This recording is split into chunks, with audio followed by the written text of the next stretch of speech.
মসজিদে জিন, এই স্থানে আমার নবীদের কাছে জিনেরা আসতো বায়াত হওয়ার জন্য। আলহামদুলিল্লাহ, হক্কানি ওলিয়া উলিয়া যারা, তারা নবীজির গোলাম, এই জন্য তাদের কাছেও জিনেরা বায়াত হয়। আমি গুনাহগারের কাছে এ পর্যন্ত এক জায়গাতে 15 জন জিন ডেকে নিয়ে বায়াত হলো, আরেক জায়গাতে 9 জন জিন ডেকে নিয়ে বায়াত হলো। টাঙ্গাইলে সেদিন মাহফিলে, ভরা মাহফিলে 9 জন জিন বলে, হুজুর আমরা এসেছি আপনার কাছে বায়াত হওয়ার জন্য, আমরা হিন্দু ছিলাম।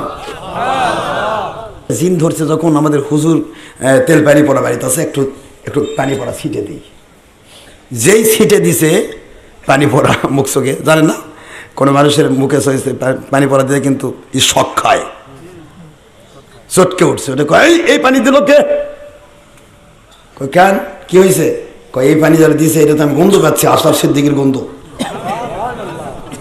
মানে আশরাফ সিদ্দিকীর গন্ধ মানে আশরাফ সিদ্দিক চিনো তুমি? কয় হ্যাঁ, আমার বয়স 3000 বছর, আমি আল্লাহর নবীর যুগও দেখছি।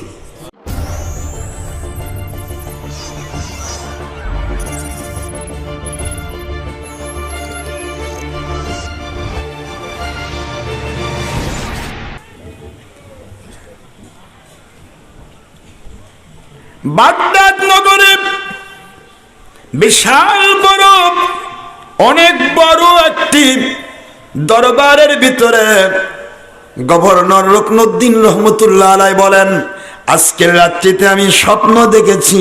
কি দেখেছি? একটি স্বপ্ন দেখলাম। ওই স্বপ্নটা আমি প্রমাণ করব। আমার আল্লাহর কোরআন নাজিল হওয়ার পর আজকে প্রায় 1000 বছর হয়ে গেল। এই 1000 বছরের 500-700 বছর হয়ে গেল। এতদিন পর আমি প্রমাণ প্র্যাকটিক্যাল করে দেখাবো আমার আল্লাহর কালাম শাশ্বত বিধান। বলছেন কি স্বপ্ন দেখেছেন? বলে আজকে স্বপ্ন দেখেছি ইরাকের দাজলা নদীর পাশে একটা পুরাতন গোরস্থান রয়েছে। ওই গোরস্থানে 500 বছর আগে দাফন হওয়া 2টি শরীর, একটা সালমান ফারসি রাদিয়াল্লাহু তাআলার শরীর মোবারক, আরেকটা আব্দুল্লাহ ইবনে জুবাইর রাদিয়াল্লাহু তাআলার শরীর মোবারক। জুবাইর হচ্ছে নবীজির আপন ফুফাতো ভাই। সুবহানাল্লাহ। আমার নবীর ফুফুর নাম সফুরা, সফুরার সন্তানের নাম জুবাইর, এই জুবাইরের ছেলের নাম আব্দুল্লাহ। আব্দুল্লাহ ইবনে জুবাইর রাদিয়াল্লাহু তাআলা আনহু আর হযরতে সালমান ফারসি রাদিয়াল্লাহু আনহু যখন ইন্তেকাল করেছিলেন তখন তার বয়স হয়েছিল প্রায় 300 বছর, মতান্তরে 400 বছর, পরে মাই পড়েছে 250 বছর বয়সে।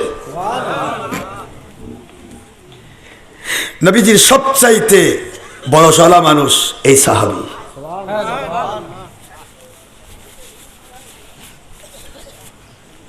আমাদের বগুড়াতে একটা জিন ধরেছিল একজন ব্যক্তিকে, বলবো?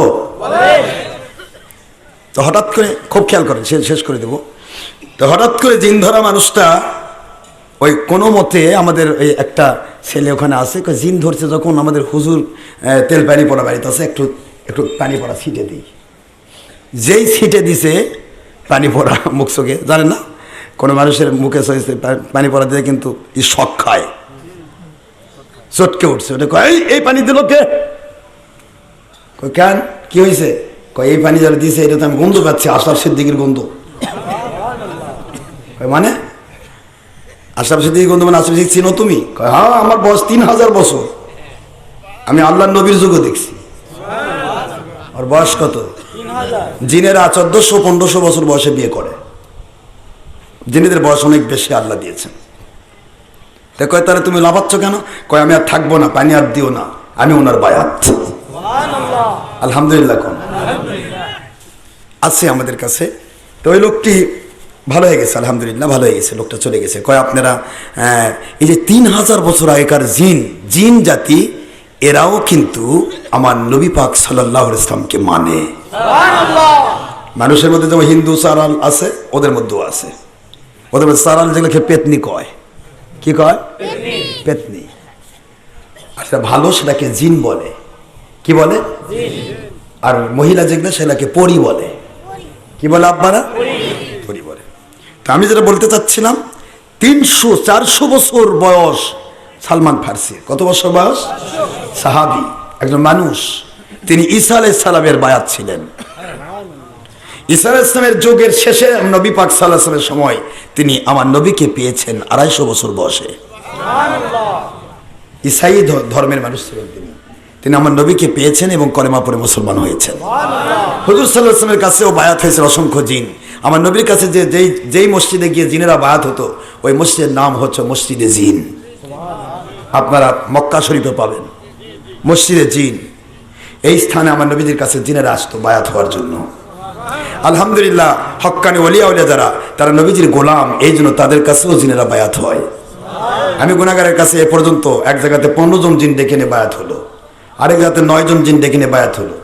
টাঙ্গাইলে সেদিন মাহফিলে, ভরা মাহফিলে 9 জন জিন বলে, হুজুর আমরা এসেছি আপনার কাছে বায়াত হওয়ার জন্য, আমরা হিন্দু ছিলাম। আমার বাংলাদেশে আম্মজাদের জামান আবু বকর সিদ্দিক আল কুরাইশি রাহমাতুল্লাহ আলাইহি সহ সকল ওলিয়া উলিয়ার জিন মুরিদ ছিল। জিনেরা ওলিয়া উলিয়ার কাছে বায়াত হন। তারা নবী চিনেন, তারা ওলি চিনেন, তারা আল্লাহ চিনেন, কিন্তু ধর্মের লেভেলধারী বেঈমান নবী চিনে না। ঠিক না? ঠিক। এই জন্য আমাদেরকে হিসাব করতে হবে আব্বারা, যেখানে সেখানে দৌড় দেওয়া যাবে না। যাবে? নবীর দুশ্মনী হলো বেঈমানি। বেঈমানের পিছে গেলে আপনাকে বেঈমান বাড়াই ছাড়বে। আপনি আতরওয়ালা পিছে যাবেন, আতরওয়ালা কিছু না দিলেও আতরের গন্ধ আপনার নাকে আসবেই। এটা তাফসীর। কথা বলছেন না কেন?